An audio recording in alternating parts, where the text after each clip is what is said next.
Shut up and sit down.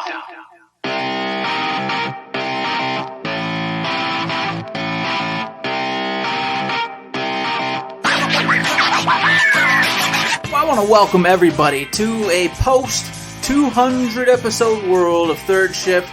Yes, everybody, it has come and it is gone, and we must move on. The show, as they say, must continue, so it has indeed continued with 201 episodes of Third Shift. We've broken the threshold, and here we are with myself, Mr. Eric, and, as per usual, the inglorious bastard himself, Mr. Matt. Before we get on to anything, y'all know the rigmarole. We've got to talk about our weeks. So, starting off, Mr. Matt, how was your week? I feel like it was a pretty good week this week. It was a really bad week last week, and this week has just been a normal week. Been playing Animal Crossing New Horizons. Haven't actually had a chance to touch all the new summer update, the swimming stuff. But I'm ready for it. Like, I got in, and I was only able to play for like half an hour, so I did my dailies, and I got the wetsuit, and I was like, all right, next time I play, I'm going to do that thing. And then I had no time to do that thing. So that kind of sucked. Played a little bit of Yakuza 5 Remastered on Friday, though. Had a little bit of the bubblers, like having some drinks and playing my game. Fantastic and wonderful. Also got into Horizon Zero Dawn a little bit yesterday. Not on stream, just playing by myself, just trying to get more accustomed to that game and get used to the controls and stuff so that when I do play it on stream, I don't look like an idiot. Having fun with that. And then in my spare time, obviously other than playing Borderlands 3 and the new DLC, I picked up King of Fighters 14, which I had bought a few weeks ago and have kind of been dabbling in. That's kind of just been I look at the crossbar and I don't know what to play, and I play some King of Fighters, and I have a good time with that. I've always liked King of Fighters, Street Fighter, those kind of games. So getting back into it just feels good. I've also been playing something else that is the reason why I got back into it, but I'll talk about that on What You Play in Third Shift sometime, Other than that, that's pretty much it for me. What about you, Eric? How was your week? Well, you said it right. Real life, man, oh man, what a week. No fun there.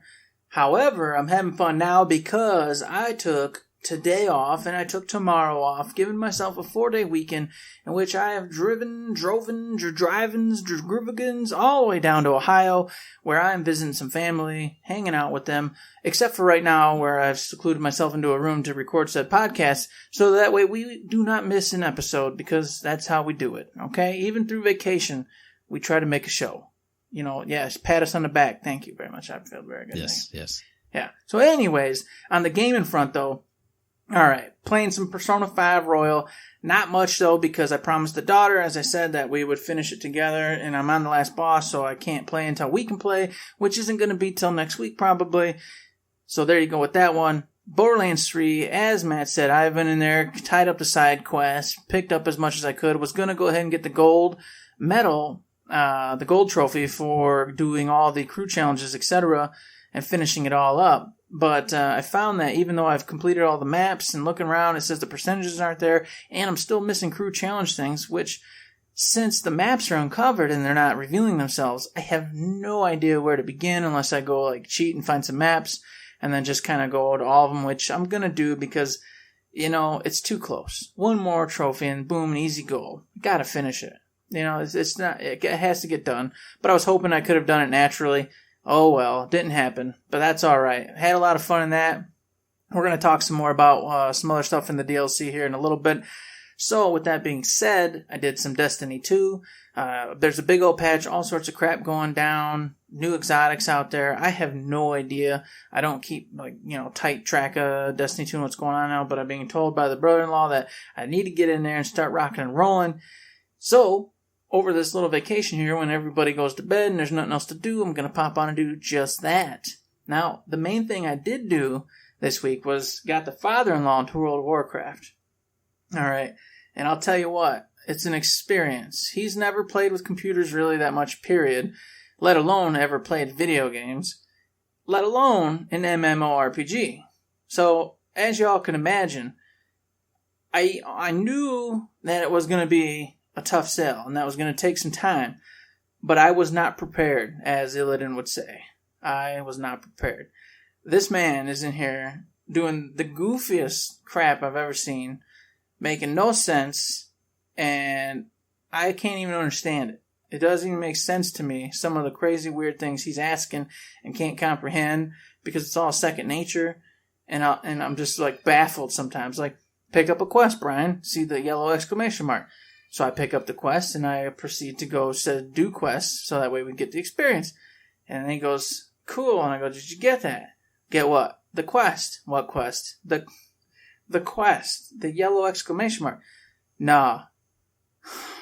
Mm-hmm. That kind of thing and a ton more. It's ridiculous. Matt's convinced me. He says I should go ahead and stream that. Yep. And then make a whole ordeal about having this man who is completely clueless and then playing with his son as well, a buddy of mine, who just trolls and laughs and is just a goofball and doesn't really give two poops. Mm-hmm.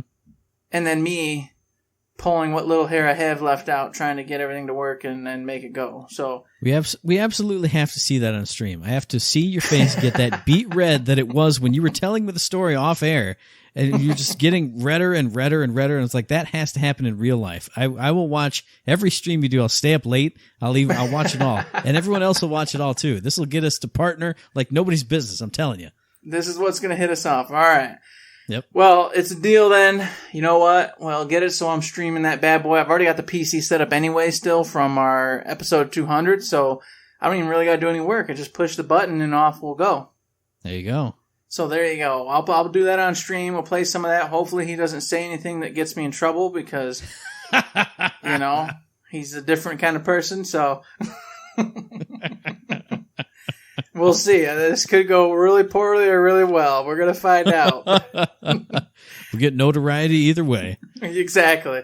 So that's been my week in a nutshell. Hoping that this weekend really just kind of negates the poor week that we had earlier and everything can go smooth sailing from here on out. But of course, before we get on that boat and sail into the future, Matt, oh man, some games, some things came out. What's going on? Do you have anything for me? Oh, I definitely got something for you, and you know what it is because you saw me tweet about it. You saw me at The Real Doc Funky on Twitter say, man, what did I even say? I don't even remember. I'm so excited. I said, looks like I know what I'm going to be doing at work from now on because Thronebreaker is now available on iOS. So if you have an iPhone, if you got an iPad, you can play my Game of the Year from 2019, even though I think it came out earlier than that. Look, shut up. That's how we do Game of the Years. When you played it, that's when it can be Game of the Year.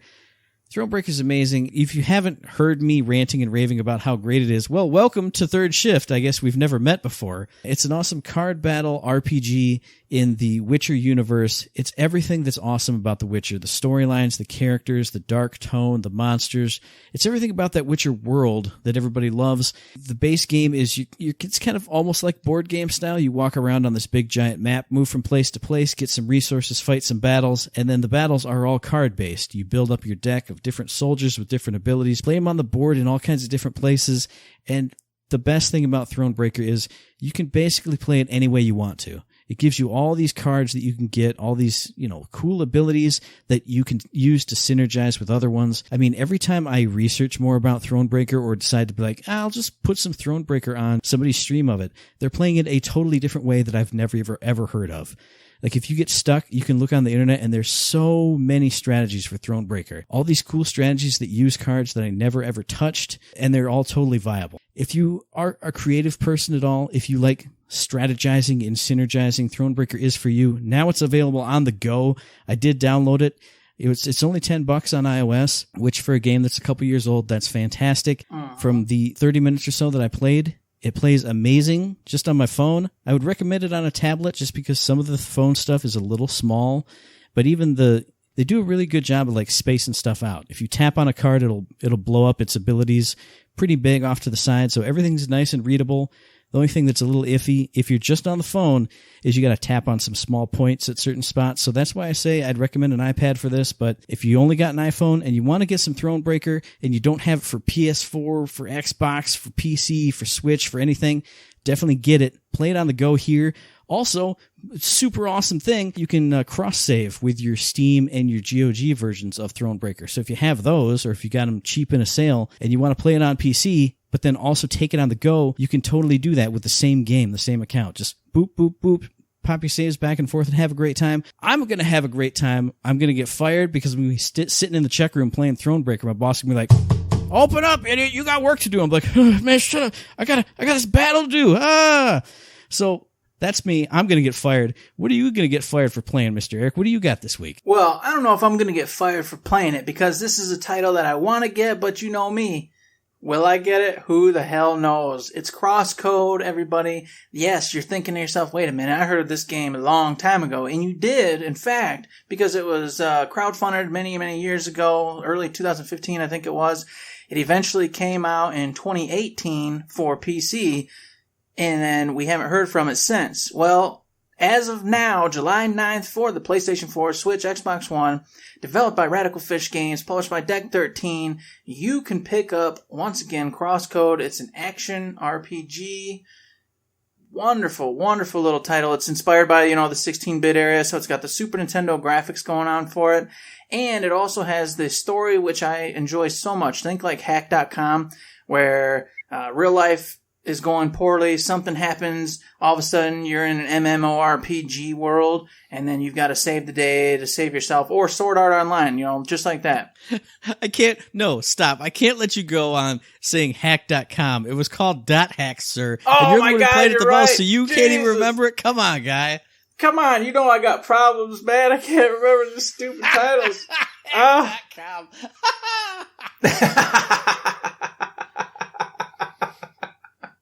Oh, that's glorious.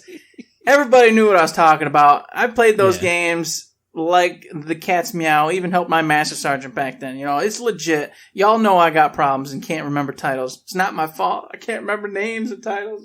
It's a disease. Any of those. Like I said, it's inspired by the 16-bit games of its ilk from those days, the Mana games, those type of things.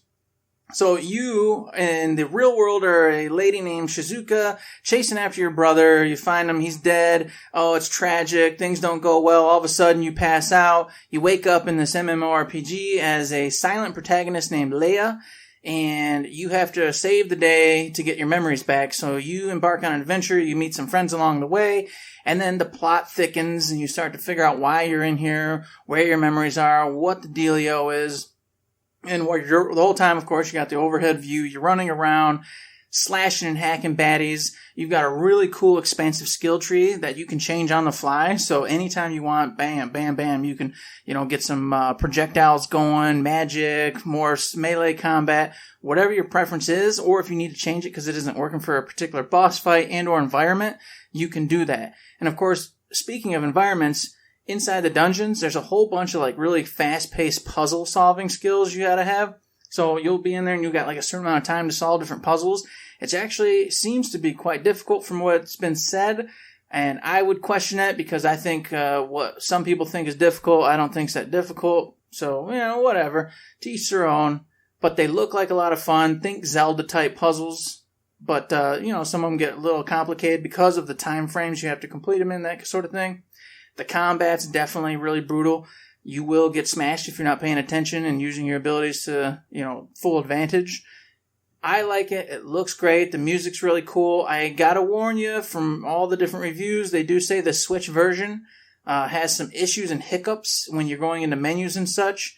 So you do gotta be careful there. If you really want the true version, the PC, from what's been said, is still the best. However, we always say everything's better on the Switch, and even with some loading time issues for the menus, I still think it's a great pickup for the Switch, especially seeing that you can play it on handheld, which with the 16-bit graphics and music, it just, something's just really perfect about that. So if you're looking for an action role-playing game and you really want to get into a science fiction futuristic-y world, in which case you're playing an MMO, and then in the real world get affected, you know the drill with these Japanese stories. Check it out. Crosscode might just be for you. So if you want some good gaming on the go, check out both of those. And if you want some free loot, check out shift codes for golden keys in Borderlands 2. Hit up the Twitter, the Reddit, the forums, the Instagram. Hit up your preferred shift code provider and get yourself all that free loot in that old-ass game. But hey, I will give a shout-out to my buddy Howard and say, hey, if you have the VR version, you can totally play that too. That's a tease. That's a hook for you, Howard. Just listening in there. Ho-ho. Ha-ha. Keep an ear out. Indeed, he should keep an ear out. And, of course, a little snippet, I hear tell Howard might be sending us a little question soon that we're going to have to talk about. Or I should say more like me, but I got to get you over to the house, Matt. because I need you to have to experience it too, so that way you can talk about it. You know what I mean? That's very true, but speaking of sending us stuff, I would be remiss if I didn't mention right here before we got too deep into the show. You mentioned episode 200, how we're moving on past it, but some people sent us stuff after episode 200. They sent us things for episode 200. We got a voice clip from our buddy Hunter, aka Generic Tag on Twitter. I'm going to put that in right here. He says, "Hello, Third Shift. It's your friend Hunter, aka Generic Tag, leaving a message to congratulate you on the big 200th episode of your Persona podcast. And, wait, hang on. Let me check my notes here. Gearbox Software Podcast? That can't be right. Oh well, whatever it is you guys talk about, keep talking and I'll keep listening. I hereby offer my thanks to Eric, Matt, and our dearly departed Danny for the hours of fun video game discussions. And until you hit your next big milestone, don't forget to save." Thank you for that, Hunter. We also got a message from Danny. You can check that out on the Twitter. So there, I wanted to make sure we did it before we got too far or we went too far into the episode, and both of those people turned the episode off and just said, man, they didn't talk about me. Click. We talked about you. We thank you for your input. We did mention it sort of at the end of episode 200, but we didn't say it outright. So I do want to say thank you very much for everybody who put in some stuff, whether it was text messages, whether it was your beautiful voices. I want to thank everybody for contributing to episode 200 because that was fantastic. I always love hearing from the fans, from our friends. That makes those 100 episodes what they are. So thank you, because I didn't actually just say the words thank you to you guys last time. Thank you. Well, apparently we've lost Eric now, so I'm going to start rolling into the patch notes, in which case there were like two little minor itty-bitty hot fixes of nothing going on, pretty much nothing happening. I don't even remember what they are because they were so small. So that was nothing, but what they did say in the patch notes / hot fixes little thing they do is they said that one thing they discovered recently with the change that made Mayhem gear drop into chests and the vending machines is they found that the unintended side effect of that is now Mayhem enemies, the weapons that spawn into their hands, now also roll into whatever level of Mayhem you're in. So if you're in Mayhem 2, the baddies are using Mayhem 2 guns against you. If you're in Mayhem 10, they're doing Mayhem 10 damage to you because they're using a Mayhem 10 gun. Now, that's kind of interesting because I noticed when I was playing Bounty of Blood that I felt like I was going down like all the time. Enemies were hitting like trucks. Enemies were shooting all over the place. There were explosions and craziness everywhere, which I liked because it was intense and it was interesting and it was really cool. But now I find out that it's probably just because of this, because of course I'm playing True Vault Hunter, Mayhem 2, just because, like I said before, that's my fun, go around, shoot, have a good time type difficulty. But apparently that's why that is the way it is. When we said, I think 2 weeks ago, that Mayhem enemies their damage doesn't scale with Mayhem, now that's totally happening because of this unintended side effect of the patch before. So that's kind of interesting. It's kind of funny. We'll see what happens. I'm assuming they're going to turn this back down because probably for people who are like, the super farm Mayhem 10 Jones, it's not going to affect them that much because they're god tier, super great. I'm the best at this game ever. But for people who are only playing on Mayhem 1 or 2 or trying to dip their toes into Mayhem, it's going to make it pretty difficult. So, like I said, we'll see. I would assume they're going to turn this back off or find a way to turn it back off. But if they don't, then it's an interesting wrinkle to the system that they had created, because now what they intended for it to do, it's not doing. It's doing the complete opposite of it. The tweet about the patch and the hot fixes and this little note that we're talking about, they did say they're continuing to look at player feedback and numbers to see what characters need adjustments since the last patch, blah, blah, blah. The kind of stuff that you say when you aren't doing a whole lot right now. Obviously, they are still looking at stuff because we've had 2 fairly big updates recently. They want to see how that affects the game, how it breaks things, like the Mayhem thing. And that's pretty much all there is to say for the patch notes itself. Rolling on into the topic today, I was going to have a back and forth with my buddy Eric here about some weapons, some side quests, characters from the DLC, but he's dropped off the face of the earth somehow. I have no idea what's happening with him, so I'm going to have that little conversation right now with myself. Holy mackerels, it's been forever. I don't know what happened. There was a time slip. I'm sure Matt said something on the show really cool about patch notes. I don't know. And maybe people said nice things about us. I don't really recall because something happened and I jumped into the Jurassic Age and I fought off a Velociraptor and 2 pterodactyls. But now I'm back and I heard Matt say something about a gun and the new DLC. And I was like, what? So what are you talking about? Well, it's just about to go into, I looked at the list of the weapons. I saw them all, and I went, I'm never going to get all these. And I went to my inventory, and I went, I have them all, tested them all, and hated all but like 10% of these guns. But what I came to realize is that most of these guns that I didn't like are shotguns, the sniper rifles, the launchers, the slow-firing guns. And when I went, screw these guns, and went back to my normal setup, my OPQ system, and some other guns, what I realized was when I shot those guns, it went, I went, oh, okay. And when I switched over to the new guns I was trying that I hated, it went poom, poom, poom. And my build is all set up around fast firing, fire rate, super doing damage just because your fire rate is so high. So that's why I don't like stuff like the Robin's Call, the Plumage, all the shotguns and the big slow moving guns. I didn't like any of those. Mm-hmm. Ones that did stand out were like the Gargoyle, the COV pistol, because those always have nice fire rates. Unkempt Herald is just good overall. And then the Light Show, because when I have my OPQ system that goes brrr, I switch to my Light Show when I need a reload, and that goes brrr. It's super fast, doing crazy damage, just fire rate through the roof, especially with my flak build when I'm standing still and my fire rate already jumps. That thing melts people, just destroys them. Their health bar is gone instantly. It's ridiculous. It's fun. It's great. So I'm going to say Light Show is the star of this show. And you got stuff like Unkempt Herald and the Bloom that are pretty good, but anything that's not just automatics, assault rifles, high fire rate SMGs, it ain't for me. So most of these guns aren't for me. But what did you think? So you got one of those 100% right. The Light Show. That gun is wonderful. It's beautiful. The way it sends out that circular blast, just going back and forth between the two different damages. Mm-hmm. Oh, what a sexy beast that gun is. I got a hold of that and I thought this was the gun that I was just going to be using forever. And of course I did get an Unkempt Herald as well. Fabulous pistol. You can never go wrong having that sucker in your inventory. Yeah. So I've been rocking with that. The Light Show, and then the one you've missed. All right, Mr. Matt, and I'm telling you right now, you got to find yourself one. It's called the Miscreant. It's a Vladov. Mm-hmm. And this sucker, you switch it over to its double barrel fire function, and it blows things out of the water. All right? This bad boy is like my number one go-to gun right now. It's I like I said, I got the Light Show, and I was like, this is it. Then I got the Miscreant, and turned it on to double barrel, and now I just melt faces wherever I go. Alright, so I recommend if you haven't found this bad boy to get it, because it's a whole hoot and a lot of fun. It's probably one of the best guns I've played with since popping this game on, just for damage purposes.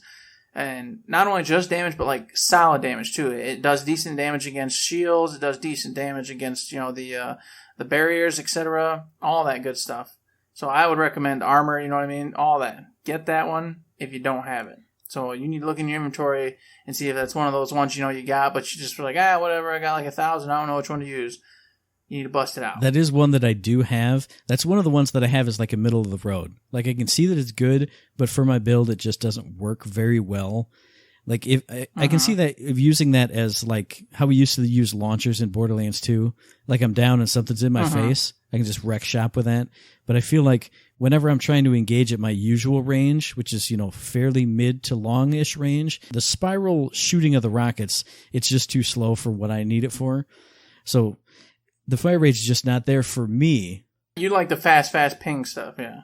That's what my build's all around. So, for people who, can do those big damages with the less fire rate guns, it's one of the ones I put as like it's not an X, but it's not a check or a plus, but it's one of those like it's a tilde. It's a little wavy line like, that's pretty good. It's just not for me. Oh, man. Yeah, well, it's definitely for me, especially because, of course, with MOAs, you got all sorts of incendiary and explosive damage bonuses, that kind of stuff. Yep. So I can wreck shop with that bad boy.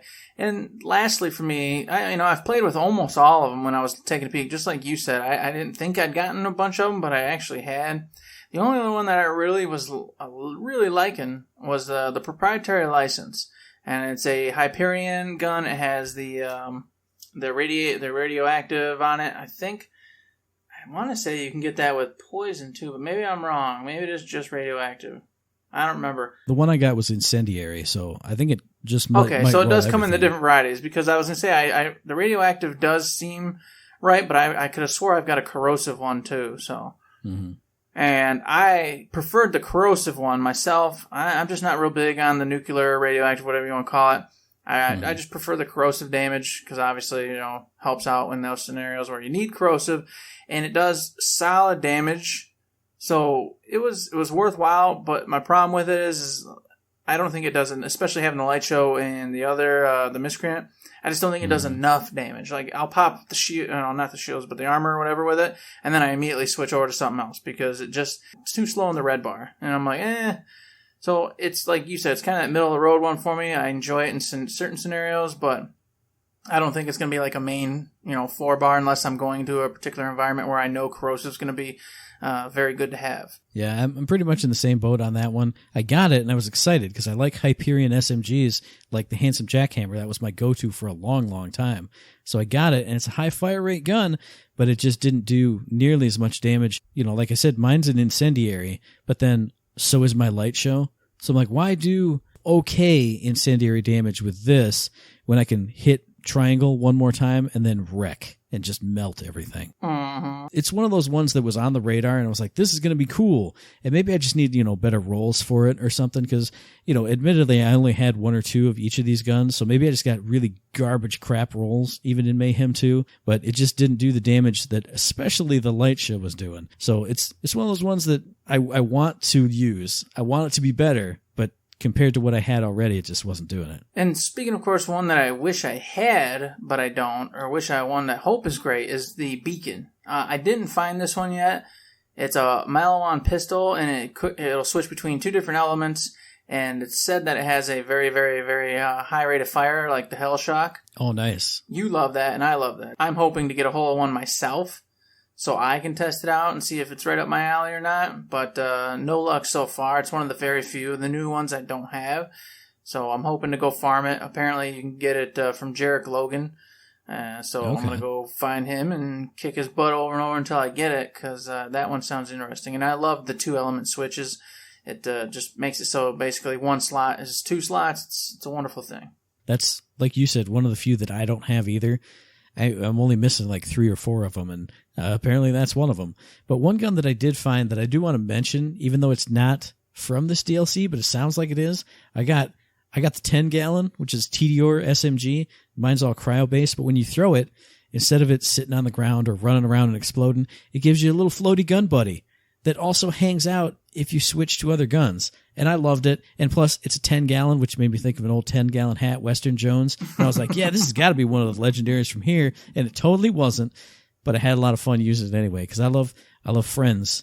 I got Mr. Beef. Now I got a gun buddy floating around. Now I throw my OPQ system and have another one. It's just, I got all these friends. I don't even need real friends anymore. Get out of here, Eric. Oh, come on, man. Don't say that.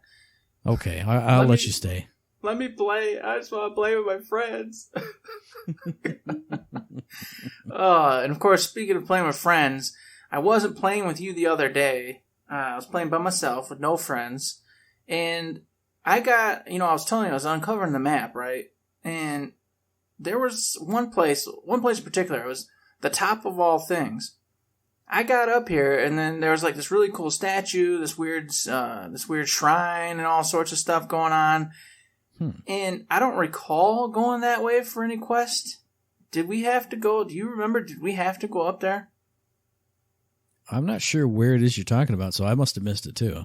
Yeah, I'm trying to recall now where I was exactly. It's called the place that you discover. It's an area, of course. It's called the Top of All Things, and you have to go do a bunch of the jumps with the little jump pads, and it has you just going up and up and up and up and around and around and around all the way up to this super high point. And then once you're up there and you see all this really cool stuff, there's a jump down spot where you do a slide, and you go sliding all the way down the side of this mountain, basically.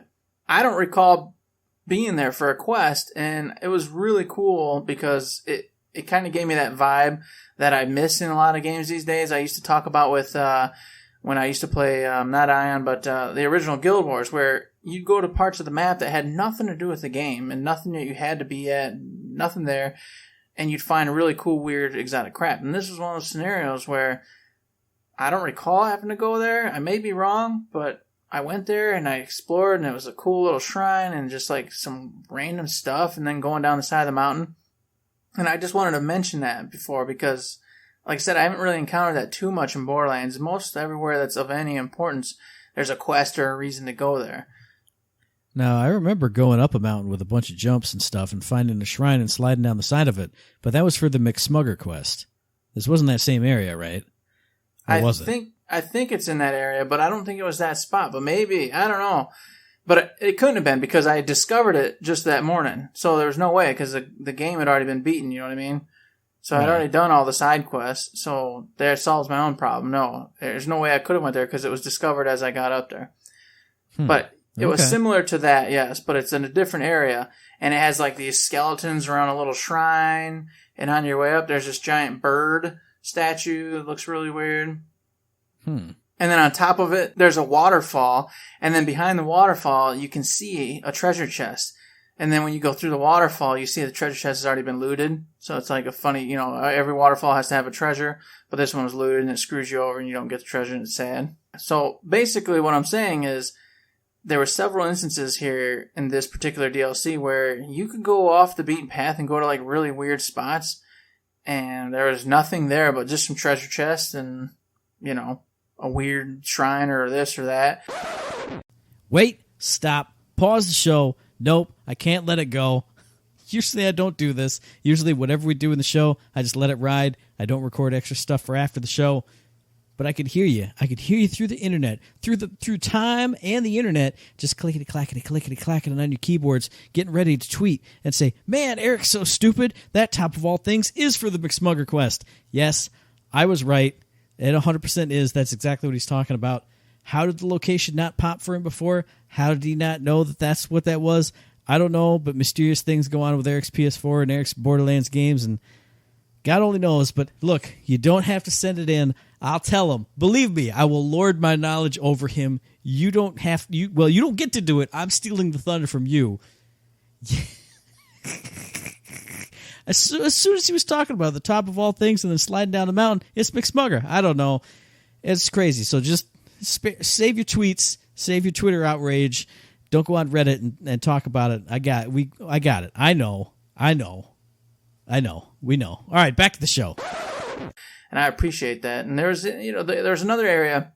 It actually had a film in it, but it was the cool little side area where it showed it was a film casting area where you could tell they were doing that Godzilla movie that you can go watch if you collect the films. And over in the side spot, they had a film there, and then you could see all the casting lights and the little prop town set up, and there's nothing there but the film thing. But I was like, stuff like that, it's awesome. Like they set up this whole little spot, this whole little area to tell a little part of the story, a little part of the tale, with little to nothing there as a reward. You just have to go want to see it. You just have to go explore and check it out.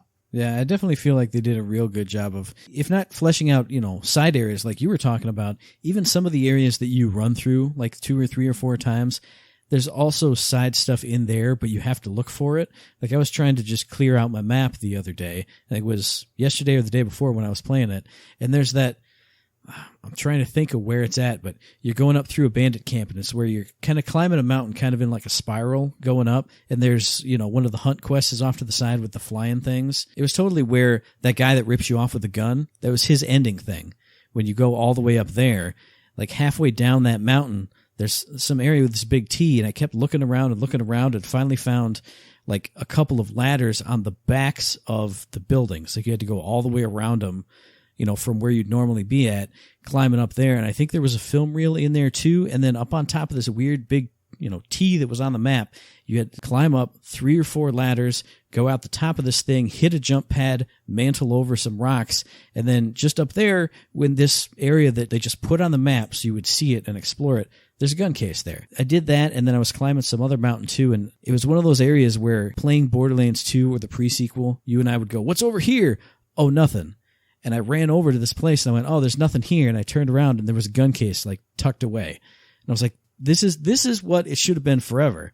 I feel like they're doing an awesome job in this DLC of sprinkling in things you can find.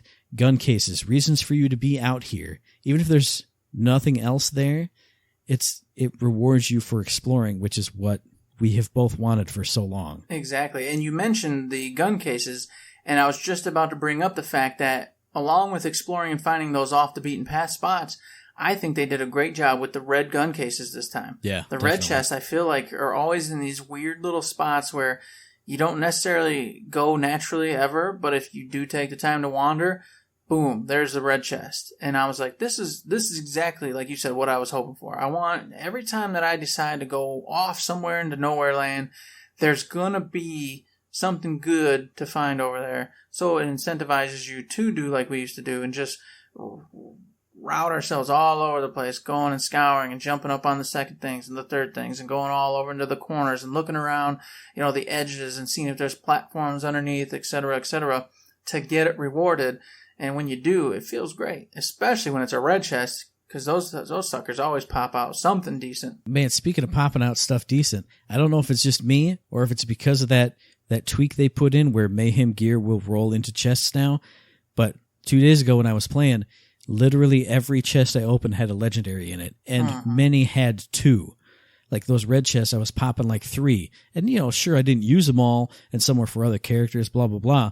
But it just felt good to finally run up to a gun case, open it up, and be instantly rewarded by stuff. Like when we played through the base game, I got 1 legendary gun out of a chest that whole time.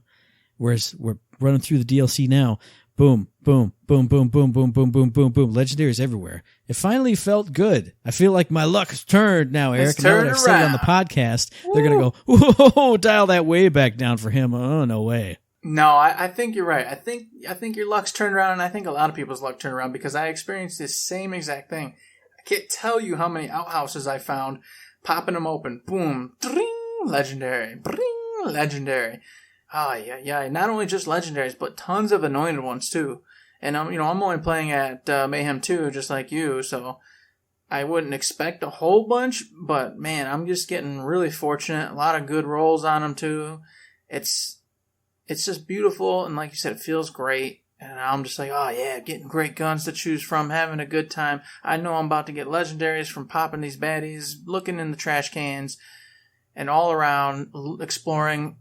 This DLC is definitely, I think, where they need to be when it comes to the loot, exploring, etc., etc. Yeah, 100% agree with that. I've just been loving every minute in the DLC, whether it's, like you said, just shooting enemies and stuff popping out, finding all the treasure chests, just exploring, having a great time, hanging out with these weird, crazy, wacky characters for the side missions.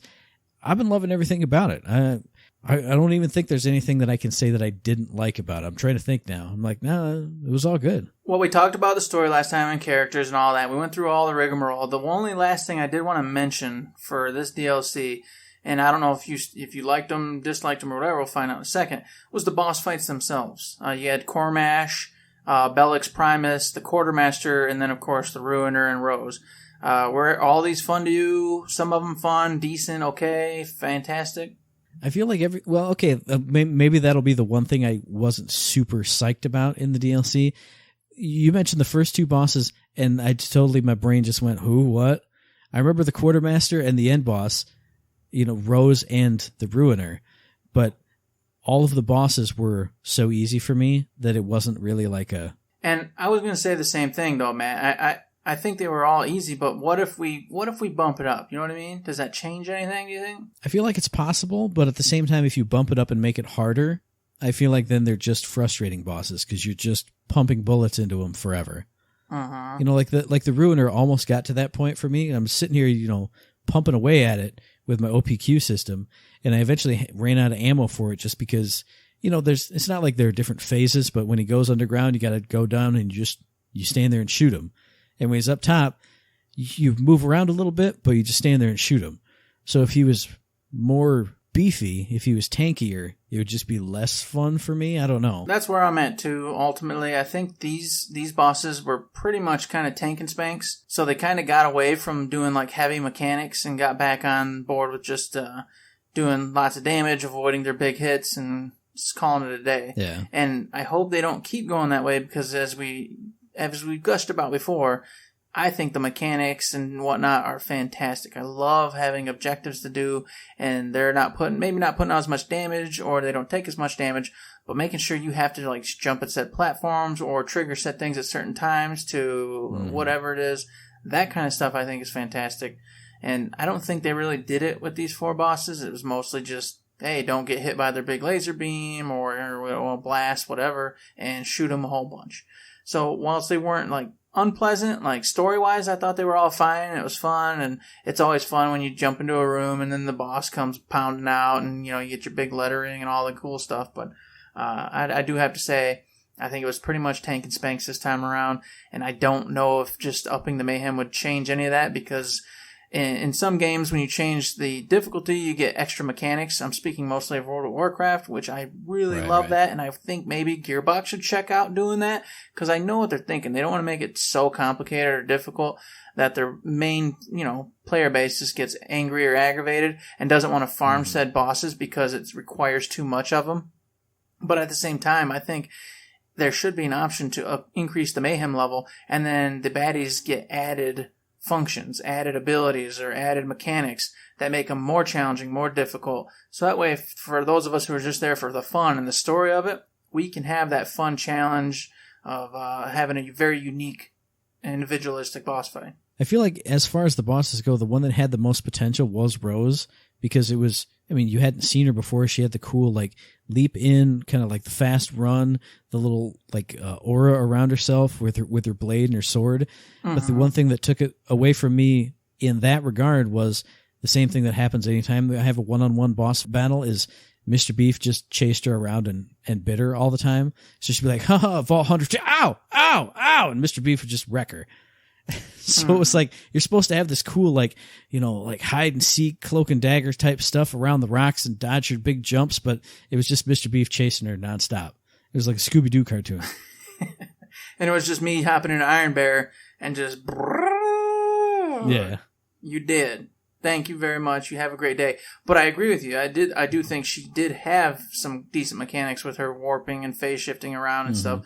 But unfortunately, due to me being overpowered and Iron Bear being amazing, it definitely wasn't a challenge. But I do still, as we said before, love the character, and I hope they go somewhere with it further. But that particular boss fight, it was just too easy for me, and I'm hoping that we get more mechanics and changes in the future, such as we had for this last takedown, where we gushed about how the mechanic in there was fantastic. I hope they do more of that. We'll see, of course. Yeah, definitely, because even in that takedown, when I got hit with the stuff, Mr. Beef usually did too, so I didn't have an instant res just running to my side every single time something went wrong, which is my fault. I gave him the skill to be able to do that, but if I can do that, why would I ever not do that, So it's one of those catch-22s, but I definitely agree, more mechanics, more interesting ways of dealing with bosses, more things they can do, would just make it a lot more fun, because... that would make me actually want to maybe farm bosses if they got slightly different stuff each couple Mayhem levels. Because I'd be like, oh, right, I beat him on here, okay. And then go through it on Mayhem 4 or whatever and see, oh, he's rearing back. What's this thing coming out? Why is he building up a giant ball above his head? What is that even? What's this? Just, I don't know. Just make it more interesting, more fun. Fantastic. Well, I guess that concludes pretty much everything on this specific DLC. I think we've covered the bases: character storylines, weapons, areas, loot, bosses. We did it, Matt. We've kind of gone over it to an extent. I guess I'm gonna finish it out and do the crew challenges, but maybe I'll toss my thoughts in on those when I finally complete them all. But other than that, for now, I think I'm good. You? Yeah, I think I'm pretty good too. And just a quick word on the crew challenges. I like them. I don't usually like hunting for, different enemies and things, but I feel like it worked in this world. I won't go into it too deep because there's only a few that stood out, but I liked coming across something and I'm going, oh, it's going to be this thing. And I was like, shoot, I'm going to go kill that thing.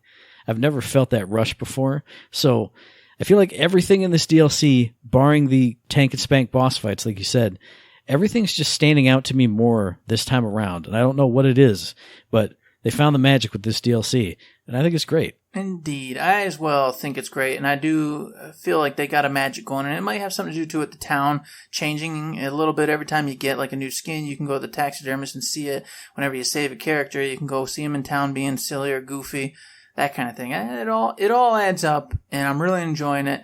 And I want to thank Gearbox definitely for putting out some really rocking DLC this time around. Oh, yeah. I can't wait to see what the next one's going to be for sure. And if you guys can't wait to see it, and if you want to let us know your thoughts on this DLC or the past DLCs, any kind of thing at all, if you got any questions, comments, concerns, if you just want to say hi, send that to us via email at thirdshiftme@gmail.com, tweet at us at thirdshifme, and find us on Facebook under Third Shift. Oh, you know you can find us on that Facebook, living our best life over there, and we're also living our best life over on that wonderful Patreon.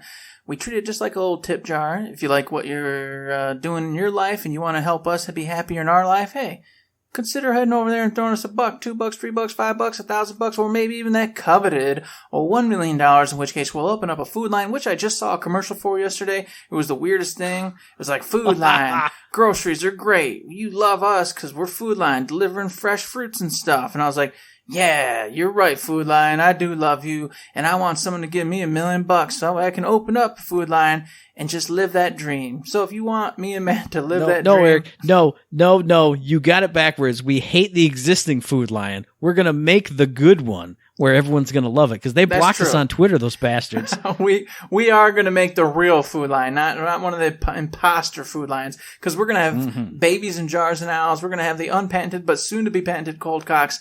We're going to have koi fish all over the place. We're going to have lions run around. We're going to have cameras set up with crazy employees doing weird things, Superstore style. You're going to love it. It's going to be a blast.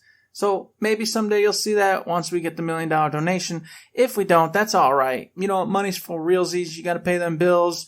We got you. You can support us in a lot of other ways too, like Facebook likes, you know, those little thumbs, or maybe going over to Twitter and putting little hearts on our things, maybe going to Twitch, following us, subscribing over there, Amazon Prime. You all know the rigmarole on that one. Get over there, check us out. We have fun over there. You can also send us mailbag questions, comments, 5-star ratings on the iTunes, any of those things. Support us here at Third Shift and keep us motivated and rocking out. And we're going to be rocking out for our very next episode 202, which is going to be dropping by the 17th of July. And you can find that on iTunes, on Stitcher, on Podbean, on Spotify, and on YouTube.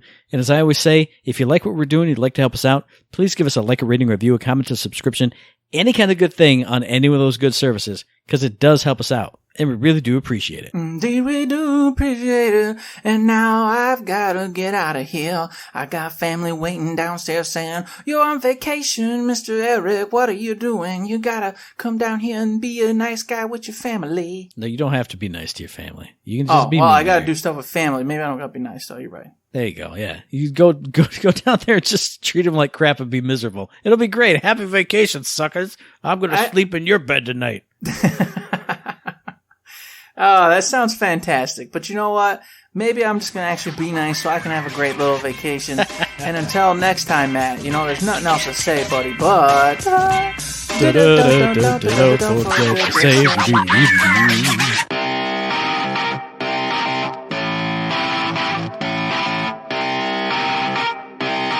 Shut up and sit down.